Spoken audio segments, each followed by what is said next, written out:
12 வயதில் ரோஹித் பெற்றோர்களுடன் வாழ்ந்து வந்தான். அவன் இரவில் அவன் ரூமில் தனியாக தான் தூங்குவான்.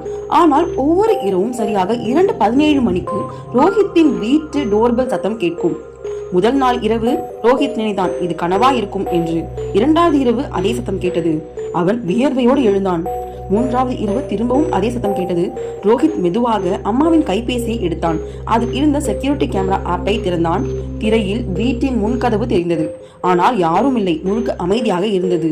இதை ரோஹித் பார்த்து கொண்டிருக்கும் போதே திரும்பவும் டோர்பெல்லின் சத்தம் மீண்டும் ஒலித்தது. இது பல நாட்களாக தொடர்ந்து கொண்டே இருந்தது. அதே நேரம் அதே ஒலி என்று. ஒரு நாள் இரவு திரும்பவும் 2:17 மணிக்கு டோர்பெல் சத்தம் கேட்டது. இந்த முறை கைபேசியில் ஒரு சிவப்பு அறிவிப்பு மின்னியது. முகம் அடையாளம் காணப்பட்டது என்று. ரோஹித்தின் இதயம் வேகமாக துடிக்க ஆரம்பித்தது. ஆனால் கேமராவில் யாருமே இல்லை. அடுத்த அறிவிப்பு வந்தது. அறிந்த நபர் கண்டறியப்பட்டார் என்று. ரோஹித் கீழே பார்த்தான். பெயர் அதில் ரோஹித் என்று எழுதியிருந்தது. அவனுடைய கைகள் நடுங்க ஆரம்பித்தன. அடுத்ததாக ஒரு செய்தி தோன்றியது. தயவு செய்து கதவை திறக்கவும் என்று. ரோஹித் மெதுவாக கிசுகிசுத்தான். நான் வீட்டுக்குள்ளே தான் இருக்கேன். யார் என்னை போல் வெளியே இருக்கிறார்கள் என்று. அந்த நேரம் கதவு மணி நீண்ட நேரம் ஒலித்தது.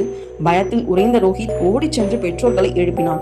அடுத்த நாள் காலை அப்பா கேமரா பதிவுகளை பார்த்தார். அதில் 2:17 மணிக்கு கண்ணாடி கதவின் ஒரு மங்கலான பிரதிபலிப்பு இருந்தது. அது ரோஹித்தின் முகம். ஆனால் வீட்டுக்குள்ளிருந்து அன்றிரவு ரோஹித் ஒரு காகிதத்தில் எழுதினான். நான் வீட்டுக்குள்ள தான் இருக்கேன். தயவு செய்து மணி அடிக்காதீங்க என்று.